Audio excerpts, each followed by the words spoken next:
Thank you for joining the Investors Gate. I am your host, Austin DeNoce. Today I'll be discussing sound money and fiat currency. This is a very relevant topic today given all the money printing and Bitcoin hype out there. So hopefully this will add some context to what's going on and explain the strengths and weaknesses of both approaches to managing money. All right, let's do it.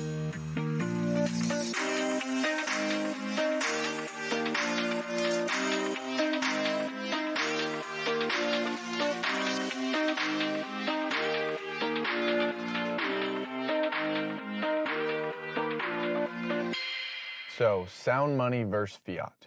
As I mentioned in the intro, this is a very important topic right now, or even just an important distinction to explain. Most people don't really know how money works or how it used to work, so explaining both of these concepts will be very helpful in understanding where we are, where we could be, and most importantly, where we should be. So let's start off with explaining sound money, as that's historically first, and it will lead nicely into the explanation of fiat.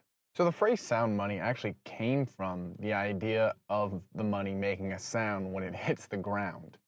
And that's really just supposed to represent this idea that it's real, that it's something tangible and has some sort of intrinsic value.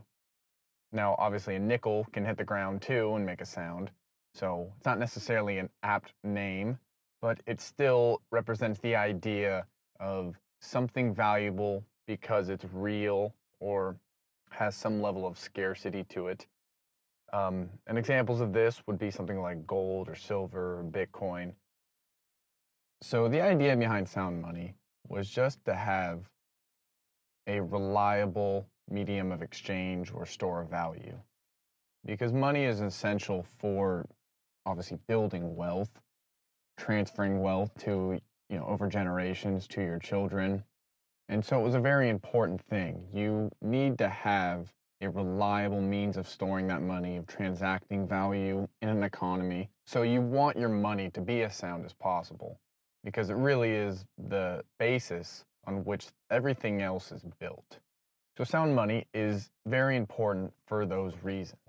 And what gives sound money, I guess, the title of being sound is mostly its scarcity. Scarcity is incredibly important because it means the money isn't easy to find. If the money is easy to find, it can be devalued because people just go out and get more money or they make more money, and that makes your money less valuable.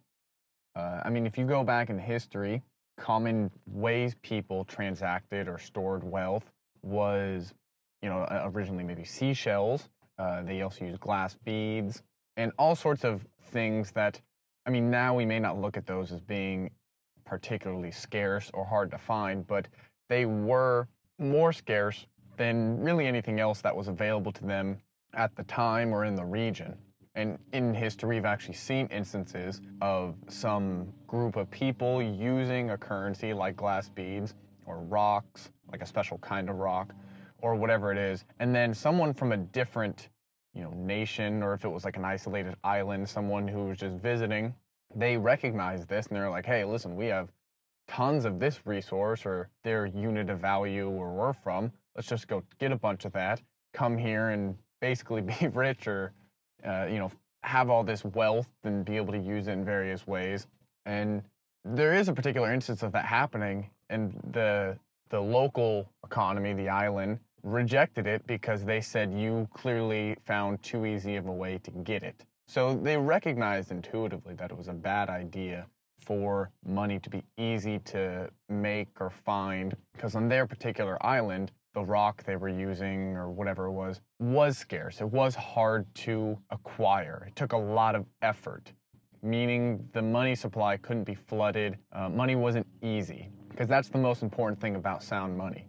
Is it's just not easy to make, produce, or find, because otherwise it wouldn't be a good store of value.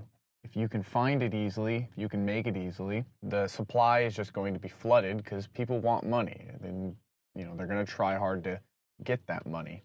And this is why gold ended up being such a popular medium of exchange, mainly store of value, for thousands of years. And it was really, people were driven to use that as the standard for store of value because it was rare, it was scarce, but at the same time, it was incredibly difficult to mine or to find.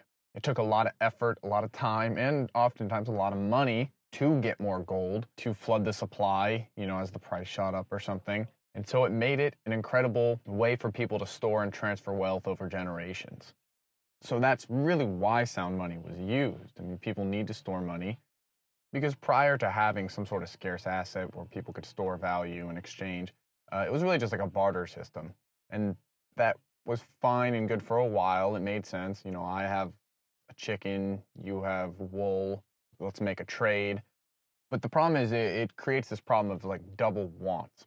I need to want the wool, you need to want the chicken, and we need to find some sort of reasonable exchange of those two things. But you don't always want chicken and I don't always want wool. And so it makes transacting much more difficult. Whereas with some sort of money, everyone pretty much comes together and says that has value because I can use it to buy whatever I want in this economy, this system. And so that's kind of why we needed to have money in general. So gold and similar versions of sound money have been used for centuries, thousands of years even. And prior to 1971, which I'll get into later, it was the standard. I mean, we were on the gold standard. The world writ large recognized gold as the unit of account, and that's how we measured everything. And dollars were actually derivatives of gold. They were banknotes that could be redeemed for a specific amount of gold. So they technically were backed by gold, and meaning it was a version of sound money. So this was the standard at one point. This is how most monetary systems functioned, at least in the modern era, and even many in the past. I mean, they needed to have some sort of scarce asset, whatever it was, even if it was seashells. It still functioned similarly to the way gold did because people's value was in something that wasn't easy to find or easy to make. Everybody came together and said, yeah, that is valuable because it's scarce or looks cool and scarce. There isn't the ability to recreate it easily. And so we are going to use this as our unit of account in our little economy. And so these principles were carried out or practiced through many, many, many years. It just happened to be that gold was one of the best instantiations of those principles because of how scarce it was, the fact that it wasn't perishable, and it wasn't easy to find or reproduce. So gold was kind of the apex of sound money for the longest time, and countries all across the world have always, for the most part, been on some sort of gold or gold-like standard. That's how traditional economics really worked, now really referred to as Austrian economics, but it should just be called regular economics because that's what it was. So that's sound money. It's how most economies have functioned. So let's go over some of the strengths and weaknesses of sound money.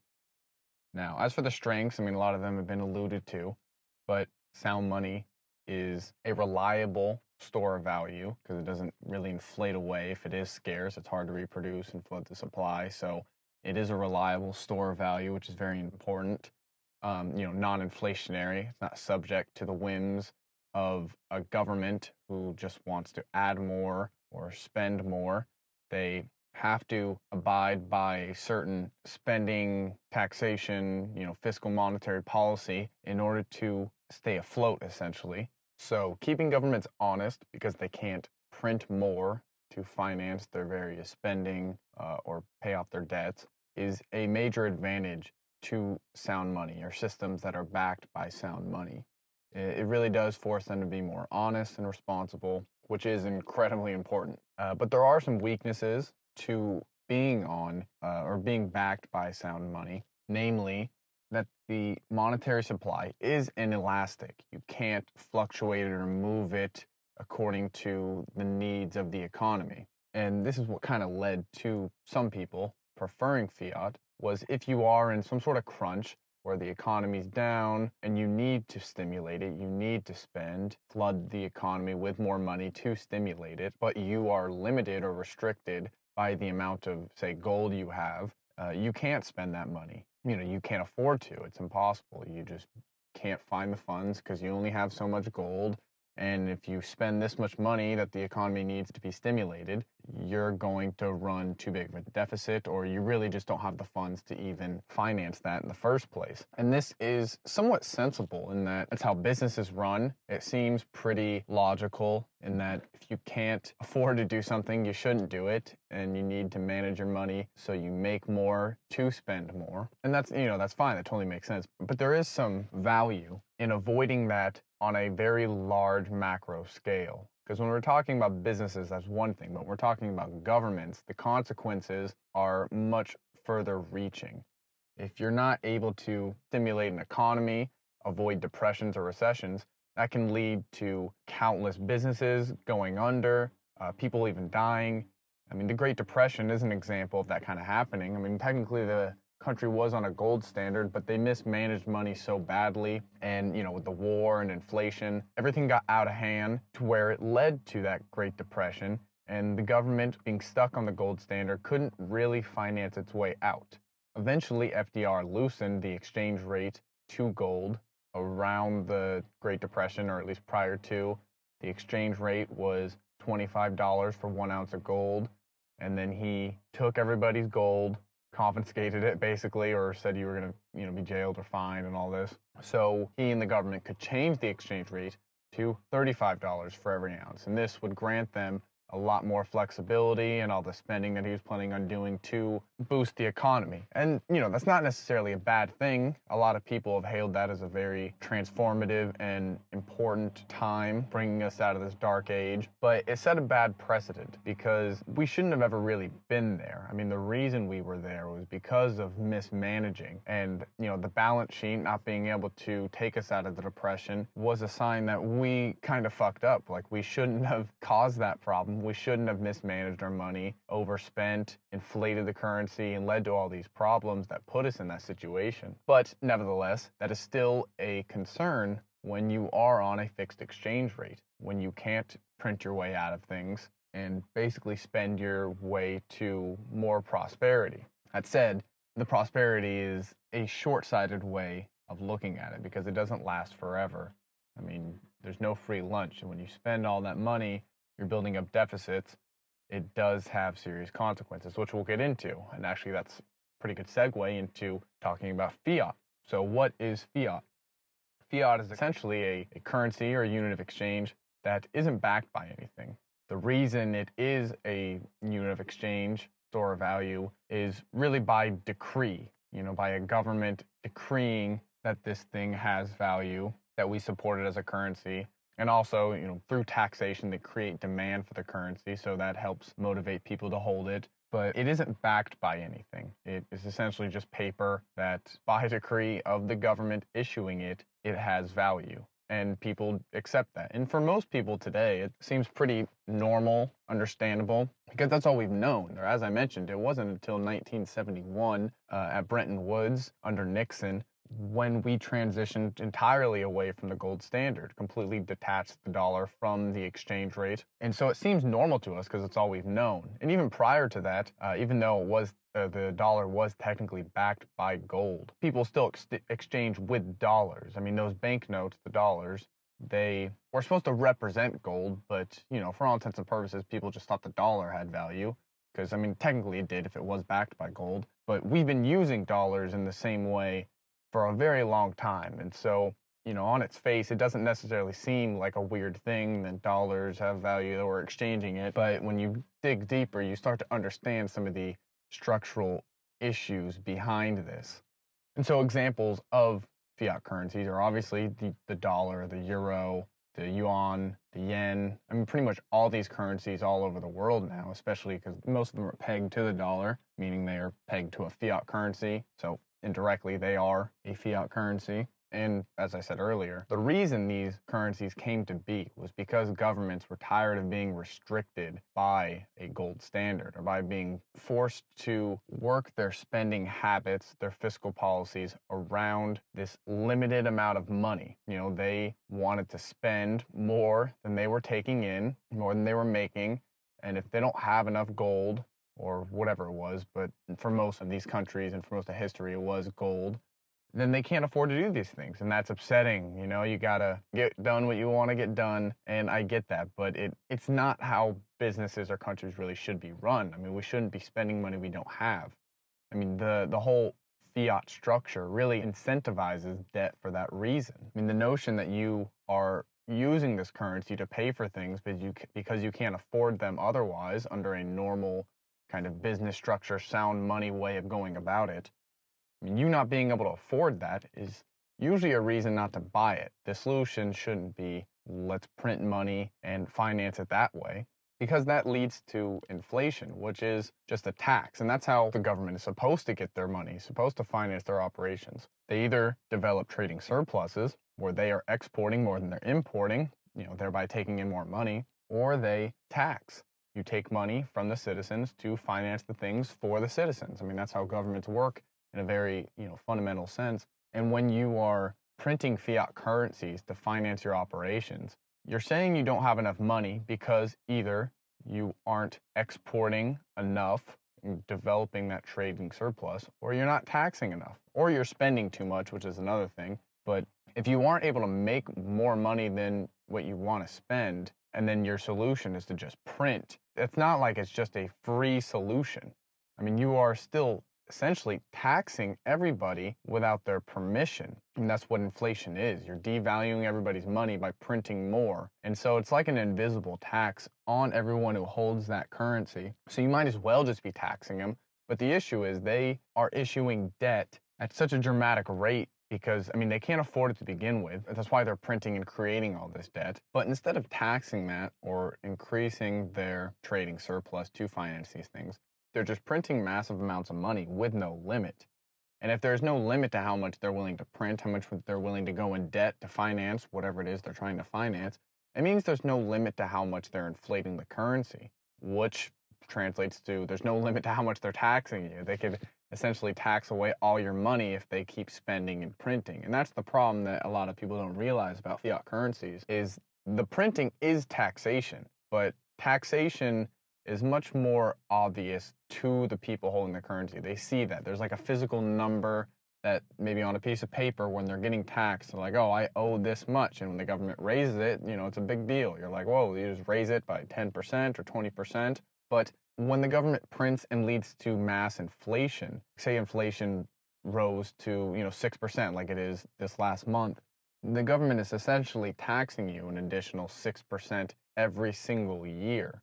And, their standard is 2%, so you can just assume you're being taxed at least 2% on top of everything else. But it is kind of this invisible, in the background tax that people aren't as aware of. And because it's a lot harder for governments to raise taxes, it's just more politically unpopular, but it's somewhat easy for them to just print and spend and essentially tax that way because it's not as obvious to people. And that highlights one of the biggest weaknesses of fiat currencies is the way it incentivizes debt in deficit spending, because governments are constantly growing and they require more money to sustain themselves with every new organization or department they create. Those don't go away. As soon as they're created, they now have to siphon a certain amount of money from the government, from taxpayers or wherever, every single year to stay alive. So the debts keep growing, the spending keeps growing, and unless they're dramatically increasing taxation, which would be unbelievably unpopular, with how much they spend, taxation, it's already, close to half of what people make. And half the time you're working, you're basically working for the government. And if they raise taxes, I think people would really start to wake up to the idea like, listen, I am not working my entire life to pay for the government. I'm working for myself. But if they transition their strategy, we're like, all right, we'll tax, this much, and then just keep spending and apply this invisible tax via inflation, that'll work out much better for us. But it's not going to go away. As they build up their debts through all this extra spending and all these different institutions and departments they create, it pretty much sets a floor for what spending can be, which in turn would set a floor for how much you need to tax or earn in order to pay for these things. But the problem, and this leads into MMT or modern monetary theory, is at a certain point, all that deficit spending create such a massive amount of debt that the interest rate alone would create untenable amounts of interest payments, or the interest rate alone can devastate the economy. I mean, if the government has 10, 20 trillion dollars in debt, and the interest they have to pay on those debts rises to 5+%, they can't afford that, or it becomes, whatever, it's like a third of GDP going to debt repayments or interest payments for the debt. And so this boxes the governments in a very interesting corner because they have to keep interest rates so low so they aren't drowned by the amount of debt they've accumulated over the decades from this mismanagement because of fiat and what fiat affords them. They are then forced into quantitative easing to keep interest rates low. I mean, if those interest rates rise too much, the government will default. It won't be able to afford it, or it will have to print even more just to pay off those payments, which will just lead to further inflation and basically devastate the whole economy. So the Fed is forced to keep rates low. And this is, as I mentioned, modern monetary theory, where the government essentially prints money to buy their own debt, creating a demand for it, which keeps the interest rates low. And a lot of people tout this as, a solution, or just the reality, the way that monetary systems are going to function in the future. And a lot of other governments are actually also employing this. Japan probably being one of the most famous. I think Europe is also there. And they're actually forcing rates negative in nominal terms in some places, because all the rates pretty much are negative in real returns. So why is that happening? What are they doing? Well, they're trying to inflate their debt away because they've spent so much. And if the interest rises, they can't afford it. They're like, hey, well, what if we keep interest rates super low and inflation high? That means our debts in an absolute term are going to decrease. The number will stay the same, but the dollar becomes weaker, and so we have to owe less. And, that maybe sounds like a solution, but when you think about what it really is, inflating the debt away, you're also inflating the value of everybody else who's holding that currency. You're inflating their value away as well. So this disincentivizes savers because you're like, why am I going to save money if the government is actively trying to inflate the currency away for the purpose of lowering their debts in an absolute term? And it further incentivizes debt. I mean, if the currency is inflating, one of the best things you probably can do is actually take out debt. Because if you take out, say, a $100 loan today, and you spend that money on whatever, a business, or you buy something, and the interest on that debt that was issued is, say, 3-4%, or whatever it is, but the inflation rate is 5-6%, then you are literally making 1-2% on that debt because you're going to pay it back later when the currency is a lower value, worth less. You are making money by going into debt. So this naturally has very dangerous implications because if you're encouraging people to go into debt because they will technically make money and discouraging savers, you create these massive credit bubbles and just an unhealthy, over-levered economy. And this is what MMT is doing. This MMT is essentially the eventual end state, or at least next level of fiat. Once fiat forces governments into spending so much that they are driven to hold interest rates down through quantitative easing, this is where we find ourselves. We find ourselves painted in this corner where it's either the government is forced into defaulting because interest rates rise as they should because the economy needs it to. In a free market, that's what would be happening right now to compensate for inflation. But if that did happen, the government would default. They couldn't afford it, or they would have to print so much that inflation would go even further, which would kind of defeat the purpose of the rate hike, and everybody would essentially lose their wealth. So as you can see, this is a huge problem and the clear weakness of a fiat-based monetary system. Now, I did mention the strengths, how it is important to have some level of elasticity with your money supply to address various issues like a depression. You're able to throw some money, but then you have to move back towards a more conservative fiscal monetary policy, which is hard to do when you've already been granted the freedom to print. In a perfect world, you would act as if you were on a gold or Bitcoin standard, staying very true to your balance sheet, trying to make more money than you spend, and maybe, tax instead of inflate But in situations like the Great Depression or the COVID pandemic, where you need to stimulate the economy, you do so. And I don't know if that is the best approach, but I'm just saying in a perfect world where we would be forced to be on some sort of fiat standard, that would be ideal. You act as if you were on a gold or Bitcoin standard most of the time, except for these black swan events, and then you exercise your money printing privileges to help stimulate the economy and get out of there. But then afterwards, you would have to be forced to a more conservative fiscal monetary approach. It would force you into a period of austerity where you spend even less or just be very conservative. That way you can make up for all that extra money that you printed and not slowly add to the deficit. Because if you just stay right on the cusp the whole time of overspending and then you have these black swan events, eventually those are going to add up. It might take a lot longer than what we've seen, but eventually you're going to be led to the same situation where your debt is so big that you're forced into MMT and boxed into that corner I mentioned. But in a perfect world, I suppose it is possible to, quote unquote, have your cake and eat it too in that regard. I don't think it's very likely, insofar as I don't trust the government's managing the money to act that way, to act responsibly.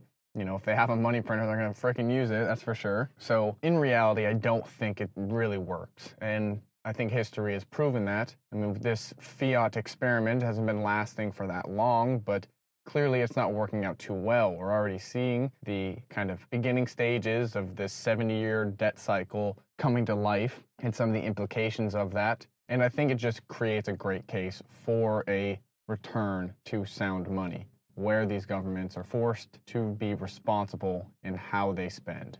So, what is the path forward? How do we reconcile the current state, current monetary system with what maybe should be implemented? And I mean, to me, the obvious answer would be a return to the gold standard or a return to a similar standard via something like Bitcoin. Because Bitcoin, I mean, the Bitcoin gold debate is really a topic for a whole separate podcast, which I probably will do at some point. But they accomplish the same thing in terms of what I'm talking about here, just getting back to sound money and creating a system that forces governments to remain responsible. Now, one thing I will say about the gold versus Bitcoin debate, with regard to this conversation, is one of the issues that gold had was its tendency towards centralization. I mean, gold is not something that's easily transactable or usable in the economy.